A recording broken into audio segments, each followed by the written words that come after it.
تو دور کی بات ہے، وہ تو دودھ میں پانی ملا کر بھی نہیں بیچ سکتا۔ جو رب کی کتاب پڑھ لیتا ہے وہ دودھ میں پانی ملا کر کے بھی نہیں بیچ سکتا۔ اور ایک بات آپ کو بتاؤں، لوگ کہتے ہیں مولانا بڑی پرانی بات ہو گئی، اس سے آج کیا ہوگا؟ میں نے کہا واللہ رب کی کتاب پہ عمل کر کے دیکھو۔ آج کل بیٹیاں کہتی ہیں نا مولانا کوئی وظیفہ بتاؤ کہ اچھا رشتہ ہے۔ میں نے کہا میرے پاس بہت اچھا وظیفہ ہے، اور ایسے گھر کا رشتہ آئے گا جس کا تصور بھی نہیں کرتے ہو۔ سب سے اچھے گھر کا رشتہ آئے گا، بڑے گھرانے کا رشتہ آئے گا۔ کہا وہ کیا طریقہ ہے؟ میں نے کہا بیٹیاں متقی بن جائیں، پرہیزگار بن جائیں، سبحان اللہ سبحان گناہ چھوڑ دیں، آپ کو اچھے گھرانے کا رشتہ آئے گا۔ بھائی گناہ چھوڑنے کا اچھے گھرانے سے کیا رشتہ ہے؟ میں تو کہتا ہوں اگر اسی میں بات کریں تو پوری رات گزرے، لیکن چند باتیں سنیں سمجھ جائے گی۔ نمبر ایک، گناہ چھوڑنے سے جب اللہ مل جاتا ہے، توجہ آپ کی، گناہ چھوڑنے سے جب اللہ مل جاتا ہے تو رشتہ کیوں نہیں مل سکتا؟ گناہ چھوڑنے سے جب جنت مل جاتی ہے تو اچھا گھر کیوں نہیں مل سکتا؟ بے شک۔ اب آپ کہیں گے کوئی دلیل؟ حدیث ہے دلیل، دیکھیے بہت خوبصورت حدیث، توجہ کرنا خواتین کی، اور آپ بھی اچھا رشتہ چاہتے ہیں، بڑا مشہور واقعہ ہے، لیکن بیک گراؤنڈ اس کا آپ دیکھیں گے تو آج کے بیک گراؤنڈ میں آپ کو بہت خوبصورت نتیجہ ملے۔ یہی تو بزرگوں کی تعلیمات کی برکتیں ہیں کہ آپ بزرگوں کی تعلیمات کو جس اینگل سے دیکھتے ہیں آپ کو اس سے آپ کو روشنی ملتی بھی نظر آتی ہے۔ بڑا مشہور واقعہ، خطبہ علماء سے بہت اچھے انداز سے آپ نے سنا ہوگا، میں باضابطہ طور پر کوئی خطابت کا جواب نہیں جانتا لیکن بہت سادگی سے بیان کرنا چاہتا ہوں، توجہ کریں۔ مدینہ منورہ میں رات میں اپنی سیاہ زلفوں کو عرض مدینہ منورہ پر تان دیا ہے، قدسیان فلک درودوں کے گجرے لے کر مالک جنت کی خدمت میں حاضر ہو رہے ہیں۔ وقت کا امیر المومنین جس کے نام سے کیسر و کسریٰ کے تاجدار کانپتے ہیں، جانشین دوم جس کا ذکر قرآن میں، جس کا ذکر توریت میں، جس کا ذکر انجیل میں، جس کا ذکر زبور میں، وہ فاروق اعظم رعایا کی خبرگیری کرنے کے لیے اکیلے اپنا حلیہ بدل کر مدینہ منورہ کی گلیوں میں گھوم رہے ہیں کہ میری رعایا کا کیا حال ہے، اللہ کے بندوں کا کیا حال ہے۔ ایسے میں ایک مکان سے ایک بوڑھی کپاتی ہوئی آواز آتی ہے، بیٹی اٹھو اس سے پہلے کہ صبح ہو جائے اور دودھ میں پانی ملا دو۔ ایک بوڑھی سی آواز گونجی، توجہ بہنوں کی خاص توجہ، اس سے بہتر تعویذ کوئی نہیں دے سکتا، اتنا گارنٹیڈ تعویذ۔ بوڑھی آواز کانپتی ہوئی کہی، بیٹی اس سے پہلے کہ صبح کا سویرا نمودار ہو جائے دودھ میں پانی ملا دو، کسٹمر آنے سے پہلے، گاہک آنے سے پہلے۔ پھر ایک نوجوان سی آواز اس سناٹے کو توڑنے لگی اور الفاظ یوں ترتیب پائے، امی کیا تمہیں یاد نہیں امیر المومنین نے دودھ میں پانی ملا کر بیچنے سے منع کیا ہے؟ جیسے ہی جوان آواز وہ سناٹے کو توڑتی ہے تو بوڑھی آواز پھر واپس سے اپنا جادو دکھاتی ہے اور کہتی ہے، ارے عقل کی ماری، تقدیر کے دشمن، تو کہتی ہے کہ امیر المومنین نے دودھ میں پانی ملانے کو منع کیا۔ وہ امیر یا تو مصلے پہ رو رہا ہوگا یا تو بستر پہ سو رہا ہوگا، وہ کہاں دیکھ رہا ہے؟ اتنا کہنا تھا کہ پھر جوان آواز نے اس شہر بری آواز پر ایک مزید شہر کا چاہے وہ تیسم طاری کر کے کہا، امی جان اگر امیر نہیں دیکھ رہا ہے تو کیا خدا بندے قدوس بھی نہیں دیکھ رہا ہے؟ امیر نہیں دیکھ رہا ہے، جس کی بارگاہ میں کھڑے ہو کے قیامت میں جواب دینا ہے وہ اللہ کو دیکھ رہا ہے۔ اللہ اکبر۔ امیر المومنین نے یہ بات سنی، آنکھوں میں آنسو آ گئے، جلدی سے وہاں پر ایک نشان لگایا، نشان لگا کے گھر گئے، صبح کا انتظار کرنے لگے، بے چینی کے ساتھ صبح کا انتظار کرنے لگے۔ جیسے ہی صبح ہوئی، اللہ اکبر، امیر المومنین سیدنا فاروق اعظم نے اپنے بیٹوں کو جمع کیا اور جمع کرنے کے بعد فرمایا، میرے بچوں میں بوڑھا ہو گیا ہوں، اب میں نکاح نہیں کر سکتا، سکتا, میرے بچوں میں بوڑھا ہو گیا ہوں, اب میں نکاح نہیں کر سکتا, بتاؤ تم میں کون ہے جو اس لڑکی کے ساتھ نکاح کرے گا جو اتنی متقیہ ہے, جو اتنی پارسا ہے کہ وہ دودھ میں پانی اس لیے نہیں ملاتی کہ اللہ دیکھ رہا ہے, ایسی بیٹی کو میرے گھر کی بہو بننا چاہیے. بتاؤ کون ہے تم میں جو اس سے نکاح کرے گا؟ ایک صاحبزادے نے کہا ابا جی اگر آپ کی مرضی اور حکم ہے تو میں اس پر عمل کروں گا. اور اس کے بعد فاروق اعظم خود چل کر کے رشتہ لے کر کے گئے اور اس کو اپنی بہو بنا کر کے لایا. آپ سے پوچھنا چاہتا ہوں کیا اس کا فوٹو دیکھا گیا تھا؟ کیا اس کی تصویر دیکھی گئی تھی؟ کیا اس کا نسب دیکھا گیا تھا؟ کیا اس کا حسب دیکھا گیا تھا؟ کیا اس کے باپ داداؤں کا کاروبار دیکھا گیا تھا؟ نہیں, ایک گناہ سے وہ بچی کہ اللہ دیکھ رہا ہے. امیر المومنین کے گھر کا رشتہ چل کر کے آیا اور وہ امیر المومنین کی بہو بن گئی, صرف عمر ابن خطاب کی بہو نہ بنی. ایک گناہ سے بچنے کی برکت تھی کہ فاروق اعظم کی بہو بھی بنی, اور صرف بہو نہیں بنی بلکہ اللہ اکبر بہو بننے کے بعد اسی سے بیٹی پیدا ہوئی, اور وہ بیٹی پھر کسی کے ساتھ بیاہی گئی, اور اس بیٹی سے جو بیٹا پیدا ہوا اس کا نام ہے پہلی صدی کا مجدد حضرت عمر ابن عبدالعزیز رضی اللہ عنہ. یعنی کہ ایک گناہ سے بچنے کی برکت نے جہاں امیر المومنین کی بہو بنایا وہاں پہلی صدی کے مجدد کی نانی بھی بنا دیا. آپ سے پوچھنا چاہتا ہوں, لوگ کہتے ہیں یہ ہو رہا ہے وہ ہو رہا ہے, میں نے کہا اپنے مسائل کا حل ایک ہی ہے, اللہ کے فرما بردار بن جاؤ. اور یہ اسی وقت ہوگا جب اپنے پاس علم ہو.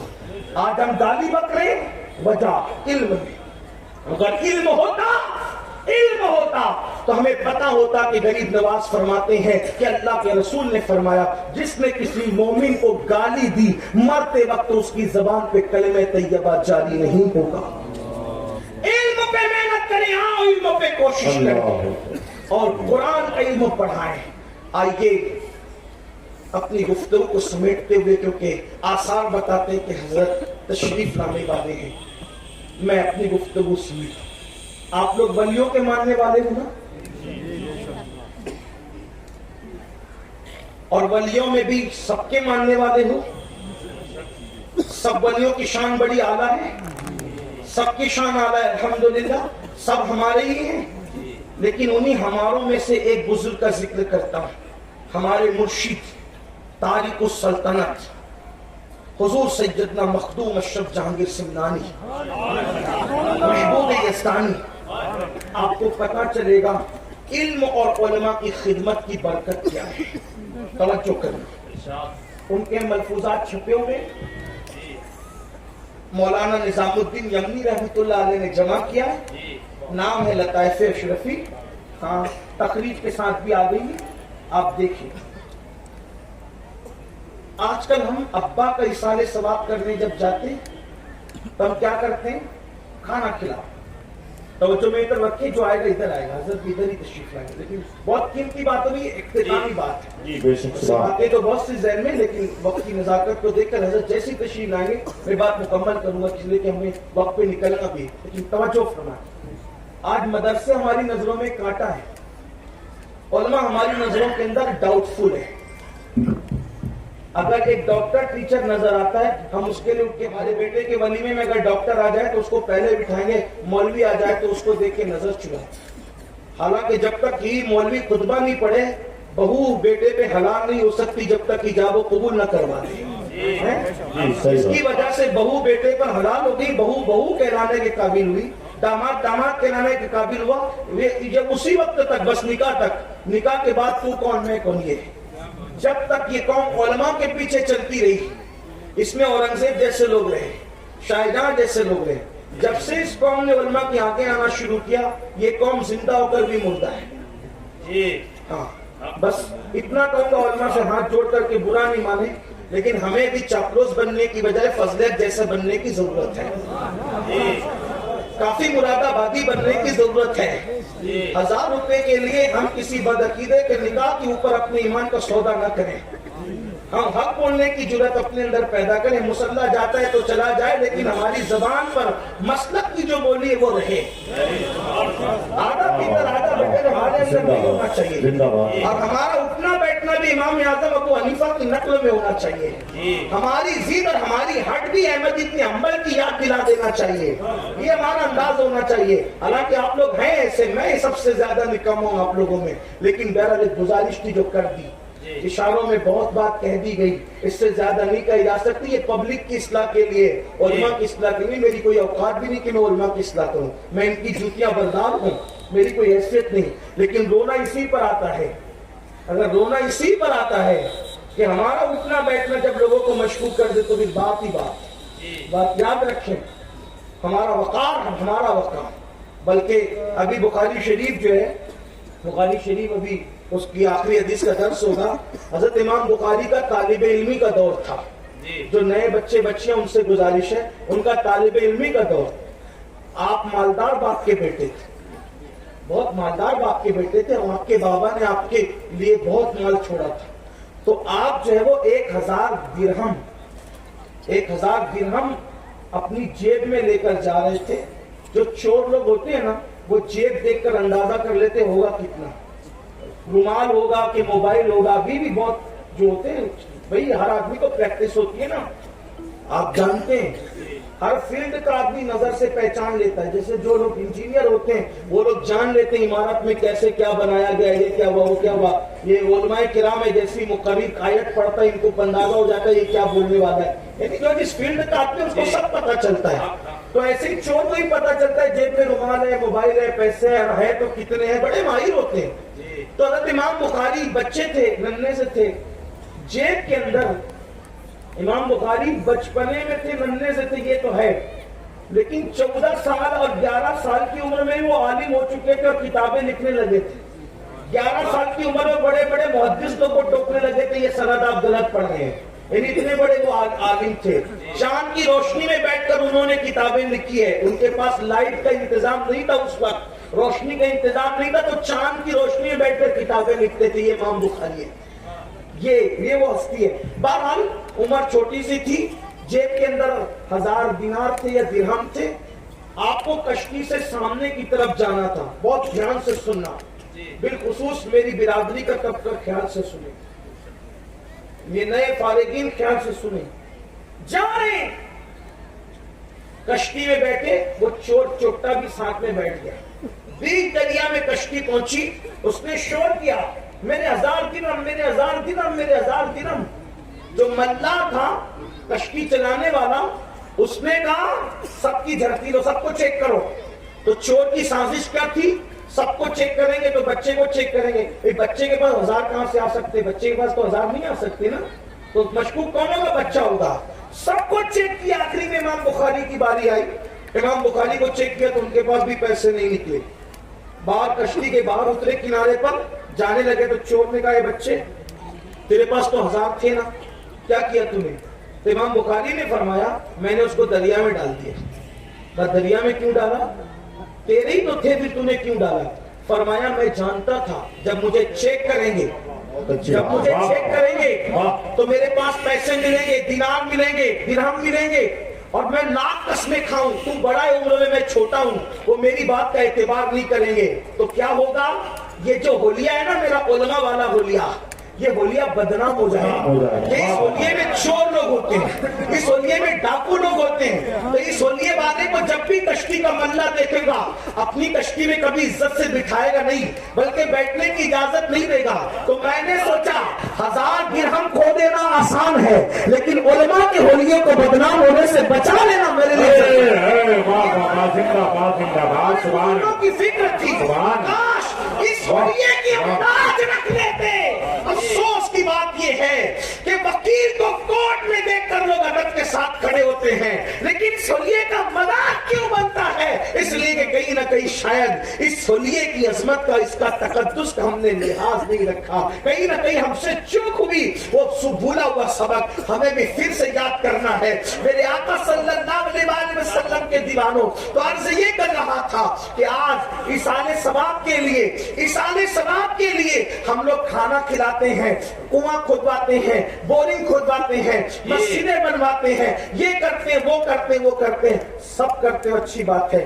لیکن آپ سے کہوں ایصال ثواب کے لیے اگر آپ علم کے میدان میں خدمت کرو گے، ابا کے لیے، پیر کے لیے، دادا کے لیے، اور اس سارے ثواب کی رقم کو آپ علم کے میدان میں خرچ کرو گے تو مسجد وغیرہ بنانے پر بھی جو آپ کو اجر ملتا ہے اس سے زیادہ اجر آپ کو علم کے راستے میں خرچ کرنے کو ملے گا۔ وہ کیوں؟ اس لیے کہ مسجد میں اچھا امام جو ملتا ہے وہ علم کی وجہ سے تو ملتا ہے۔ اگر علم نہ رہے تو پھر آپ کو اچھا امام کہاں سے ملے گا؟ دشمنان اسلام کی نظروں میں جو مدرسے گڑھتے اسی لیے گڑھتے کہ یہی مدرسے ہیں جنہوں نے کرخی جیسے لوگ پیدا کیے، رازی جیسے لوگ پیدا کیے، غزالی جیسے لوگ پیدا کیے، جنہوں نے فلسفے کو کلمہ پڑھایا، جس نے عبد القادر جیلانی اور غریب نواز جیسے لوگ پیدا کیے۔ خانقاہوں کی بہاریں درس گاہوں کی وجہ سے تھی، اور درس گاہوں کے اندر روحانیت کا نظام خانقاہوں کی وجہ سے تھا۔ یہ دونوں چیزیں ساتھ ساتھ چلتی رہی۔ اب آئیے اسی خانقاہیت کی آبرو حضرت سیدنا مخدوم اشرف جہانگیر سمنانی کا کہ ملفوظات میں سے ایک ملفوظ پڑھ رہے ہیں۔ حضرت مخدوم صاحب قرآن کی ایک آیت کی تشریح کر رہے ہیں، وہ آیت ہے سورۃ النبا کی آخری آیت، وَيَقُولُ الْكَافِرُ يَا لَيْتَنِي كُنْتُ تُرَابًا۔ یہ سورۃ النبا کی آخری آیت ہے۔ دیکھو علماء موجود ہیں، آپ کو شاید مشکل لگے لیکن آپ سمجھیں، اس کو سمجھنے کی کوشش کریں گے تو سمجھ جائیں گے۔ قرآن کی ایک آیت کا ایک معنی نہیں ہوتا، یہ بات یاد رکھیں، بلکہ قرآن کی ایک ایک آیت کے 70 ہزار معنی ہے۔ اور امام عبد الوہاب شارانی تو یہاں تک لکھتے ہیں، اس پر بھی بس نہیں، قرآن زندہ کتاب ہے۔ نزول قرآن بند ہو چکا لیکن معنی نزول قرآن آج بھی مومنوں کے دل پر ہو رہا ہے۔ قرآن کا معنی آج بھی مومنوں کے دل پر نازل ہو رہا ہے۔ حضرت تشریف لائیں، سب لوگ بیٹھ جائیں، ایک بار روشنی پڑھ لیں۔ اللہم صلی علی سیدنا و مولانا محمد ماضی الجود والکرم و آلہ و صحبہ و بارک وسلم، صلاۃ و سلام علیکہ یا جد الحسن والحسین۔ ہمارے قائد، ہمارے امیر قبلہ امیر سنی دعوت اسلامی تشریف لا چکے ہیں، اور ایک ایسی شخصیت، ایسی ہستی جس کے خطابت نے عالم اسلام میں انقلاب برپا کیا ہے، وہ ہستی تشریف لا چکی ہے، اور ہم بھی انہی کے دسترخوان علموں کے خوشہ چین ہیں اور انہی سے سن کر کے آپ کو سناتے ہیں۔ اس لیے میں اپنی گفتگو کو زیادہ طول نہ دیتے ہوئے بالکل سمیٹ لوں اور دو باتیں عرض کر کے بات مکمل کر لوں۔ تو قرآن شریف کی ایک ایک آیت کے 70 ہزار معنی ہیں۔ مخدوم صاحب فرماتے ہیں کہ وَيَقُولُ الْكَافِرُ يَا لَيْتَنِي كُنْتُ تُرَابًا کا ایک معنی یہ بھی ہے، ایک تو معنی یہ ہے جو بالکل ظاہر ہے، جس پر سب کا اتفاق ہے کہ کافر قیامت کے دن اللہ کا عذاب دیکھ کر تمنا کریں گے کہ کاش ہم مٹی ہو جاتے۔ تو آپ کا مطلب ہوتا ہے مٹی کے، وہ مٹی ہونے کی تمنا کریں گے۔ لیکن مخدوم صاحب اس کا ایک معنی یہ بھی بیان فرماتے ہیں کہ تراب ایک کافر کا نام تھا، تراب ایک کافر کا نام تھا، اور تراب نام کے اس کافر وہ راستے سے جا رہا تھا تو اس نے دیکھا کہ ایک مسلمان کا بچہ علم دین کے لیے قلم اٹھا کر کچھ لکھ رہا ہے، تو اس بچے کا قلم گرتا ہے زمین پر، تو تراب نام کا وہ کافر منکر اسلام اس قلم کو اٹھا کر اس بچے کے ہاتھ میں دے دیتا ہے۔ کون؟ تراب۔ اور پھر اس کے بعد تراب کو موت آ جاتی ہے۔ تو جب قیامت کے دن میدان محشر برپا ہوگا تو کافر دیکھیں گے کہ تراب جنت میں جا رہا ہے، تو کافر تراب کو کہیں گے، او تراب تو بھی تو کافر تھا، تو کیسے جنت میں آ گیا؟ تو تراب کہے گا کافر ضرور تھا لیکن ایک مسلمان کا بچہ علم دین کے لیے قلم اٹھا کے کچھ لکھ رہا تھا، اس کا قلم زمین پہ گرا تو زمین سے قلم اٹھا کر اس طالب علم کو میں نے دے دیا۔ وہ قلم اٹھا کر دینے کی برکت تھی کہ مرنے سے پہلے اللہ نے مجھے ایمان کی دولت عطا فرمائی اور مرنے کے بعد اللہ نے مجھے جنت کا مستہ عطا فرما دیا۔ سبحان اللہ، تو اس وقت کافر یہ منظر دیکھ کر کہیں گے یا لیتنی کاش کنت ترابا، ہم بھی تراب ہوتے، یعنی کسی مسلمان طالب علم کو ایک قلم اٹھا کر دے دیتے تو ہمیں بھی ایمان ملتا، موت کے بعد جنت ملتی۔ آپ مجھے بتائیں اس نے خود کا قلم قلم خرید کر کے نہیں دیا، اپنی جیب سے نہیں دیا، اللہ اکبر، اس کو بس اسی کا قلم گرا ہوا اٹھا کر دے دیا۔ جو طالب علم کا قلم اٹھا کر دے تو مرنے سے پہلے اس کو ایمان مل جائے اور مرنے کے بعد جنت ملے۔ جو اپنی دولت سے علم کی خدمت کرتے، علماء کی خدمت کرتے، اللہ ان کو کتنا انعام عطا فرمائے۔ اس لیے علم اور علماء کی طرف توجہ کریں اور علم کی خدمت کریں۔ اخیر میں جو ہے وہ امام اہل سنت کی کتاب تدبیر فلاح، نجات و اصلاح کے 3 نکات آپ کی خدمت میں پیش کروں، جو میں آپ کی خدمت میں پیش کر رہا ہوں کہ مسلمانوں کو اس وقت تو ضرورت ہے کہ وہ ہر طرف سے توجہ ہٹا کر ان 3 نکات پر محنت کریں، کیونکہ امام اہل سنت کا دور بھی ایسے ہی دوسری اور پہلی عالمی جنگ کے درمیان تھا جیسے تیسری عالمی جنگ کے درمیان ہم ہیں۔ امام اہل سنت نے 3 نکات بیان کیے تھے، اس کا خلاصہ پیش کر رہا ہوں۔ مسلمان اس پہ محنت کریں۔ نمبر 1، دیندار بنو اور سچے دیندار بنو۔ نمبر 2، مالدار بنو، خوب مالدار بنو، لیکن جوا کھیل کے نہیں، سٹا کھیل کے نہیں، حرام کاروبار سے نہیں، بلکہ محنت سے مالدار بنو۔ اس لیے کہ ہمارے غوث پاک بھی مالدار تھے، ہمارے امام اعظم بھی مالدار تھے، اور ہمارے رسول اللہ بھی مالدار تھے، اور ہمارے مالداروں کی ایک فہرست ہے، دیندار بنو، مالدار بنو۔ نمبر 3، ایجوکیشن کو بہت عام کرو، کوئی جاہل نہ رہنے پائے۔ یہی ہمارا پیغام، یہی سنی دعوت اسلامی کا پیغام، یہی علماء اہل سنت کا پیغام، یہی ہماری خانقاہوں کا پیغام۔ دیندار بنیے، مالدار بنیے اور علم کو عام کیجیے، کوئی جاہل نہ رہنے پائے۔ اللہ تعالی ہم سب کو توفیق عطا فرمائے۔ گفتگو کے درمیان کوئی غلطی ہو تو اللہ معاف فرمائے۔ استغفر اللہ ربی من کل ذنب واتوب الیہ وما علینا الا البلاغ۔ سبحان اللہ۔ حضرات تشریف رکھیں، بہت ہی اصلاحی تقریر آپ نے